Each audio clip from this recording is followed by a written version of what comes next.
Hello friends, good morning. কেমন আছো তোমরা সবাই? আশা করি সবাই খুব ভালো আছো, আর আমিও ভালো আছি। আবারও একটা নতুন সকাল, নতুন ব্লগ, নতুন সব কিছু নিয়ে এসে গেলাম তোমাদের সামনে। তো সকাল সকাল ঘুম থেকে উঠে মোটামুটি ফ্রেশ ট্রেশ হয়ে নিয়েছিলাম।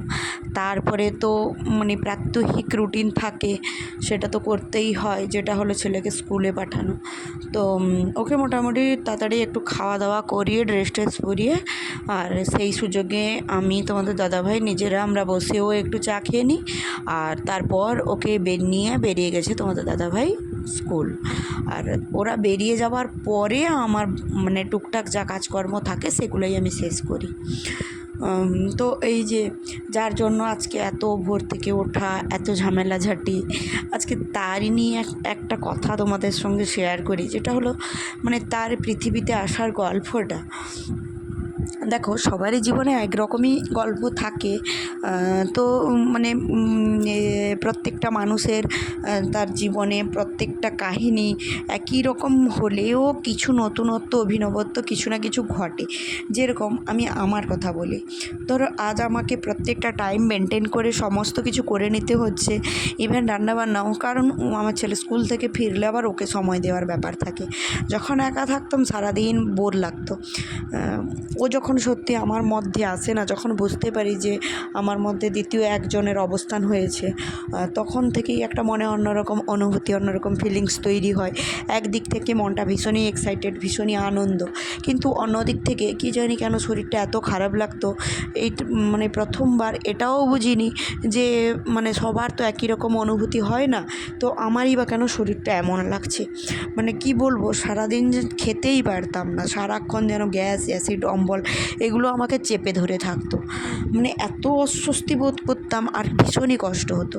তোমাদের সঙ্গে সেই গল্প করতে করতে আমার মোটামুটি স্নান টান করে এসে রান্নাঘরে আমি ঢুকে গেছি। আর তোমরা তো জানোই তোমাদের দাদাভাই স্কুল থাকে, তো আমি সকালে রান্না করি, আর আমাদের সকালের রান্নাটা মাটির উনুনেই হয়। আর এই মাছগুলো সেদিন বাজার থেকে এসেছিলো, তো এগুলোই রান্না করব। আর এমন একটা সময় গেছে যখন বাবু আমার পেটে ছিল, মাছের গন্ধ সহ্য করতে পারতাম না, নাক চিপে চিপে যাই হোক যদিও বা ভাজতাম। যেহেতু তখন আমরা পেইং গেস্ট থাকতাম, তোমাদের দাদাভাই ট্রান্সফার হয়নি, অনেকটা দূরে আমরা ছিলাম। তো বাড়ি ছেড়ে অভিভাবক বলতে কেউ ছিল না। মাঝের মধ্যে হয়তো আমার মা আসতো, 2-1 দিন থাকতো, আবার মাকেও ঘর দেখতে হতো, চলে যেত। আমি একাই থাকতাম। তোমাদের দাদাভাই সেই 10:30টার সময় বেরিয়ে যাবে, আবার আস্তে আস্তে 5টা। আর সবচেয়ে যেটা আমার কষ্ট হতো, আমি না সারাদিন ধরে কিছু খেতে পারতাম না। ভাত করতাম, ভাতের গন্ধটাও সহ্য করতে পারতাম না। ভাতের হাঁড়িটা লুকিয়ে রাখতাম, তোমাদের দাদাভাইকে ভাত দিয়ে লুকিয়ে রাখতাম। একটুখানি ভাত, হাফ বাটি মতো ভাত একটা বাটিতে করে তুলে হাঁড়ি টাড়ি ধুয়ে গুছিয়ে রেখে দিতাম। এবার সেটাকে দুপুরে খেতাম। হয়তো এমনও একদিন গেছে যেটা এখন ভাবলে গাটা শিউরে ওঠে, যে খাওয়ার থালাতে পর্যন্ত বমি হয়ে গেছিলো, এরকম অবস্থা। তবে খুব একটা বেশি বমি যে হয় বা লোকে যে একদম যা কিছু খায় বমি করে, আমার সেরকম কোনো ফিলিংস ছিল না। আমার সবসময়ই মনে হতো আমার বুক আর পেট দুটোই যেন একদম সমসম করছে। আর বুকটা না একদম ফুলে ফেঁপে আছে, পেটটাও ফুলে ফেঁপে আছে, পেটটা যেন সবসময় ফেঁপে ফেঁপে থাকতো। তখন কতটা ফল মূল, দুধ, প্রোটিন বা সব রকম খাবার সব কিছুই দরকার খুব ছিল, কিন্তু আমি না কিছুই খেতে পারিনি। যখন খেতে পারতাম না তখন ভাবতাম তখন তো যে আছে তার প্রতি মায়া নেই, নিজের প্রতি বেশি।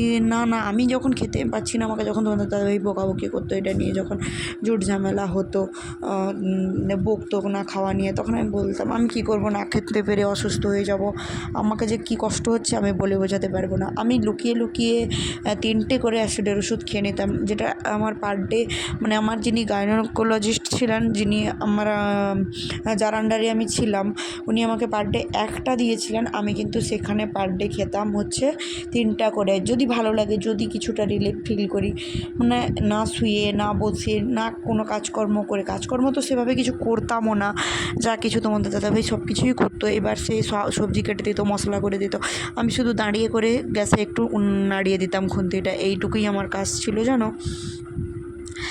মানে এই করতে করতে কেটে গেল প্রায় 7 মাস। 7 মাসে যখন আমি বাড়িতে আসি, বাড়িতে তো থাকতাম না, বাড়িতে আসি, বাড়িতে আসার পরে যখন সবাই সাধ টাধ দেয় আমার একই রকম, আমি কিন্তু খেতেই পাচ্ছিলাম না। তারপরে মোটামুটি একদিন আমার মানে ব্লিডিং হতে শুরু করে, কিন্তু ডাক্তার ছিলেন না, উনি অন্য ডাক্তারের কাছে রেফার করেছিলেন আমাকে, আমি ভয়ে যাইনি। তারপরে মানে আমার সবথেকে যেটা ভয় কাজ করছিল যে বাচ্চার কী অবস্থা হচ্ছে, মানে যত বড় হয়েছে, যত 7 মাস, 8 মাস, 9 মাস, ভীষণ কাজ করছে। তারপরে ভাবলাম না চলো, লাস্টে মানে ফেব্রুয়ারির 5 তারিখ আমরা গিয়ে ডেলিভারি হয়ে নিলাম। আর সেদিন মোটামুটি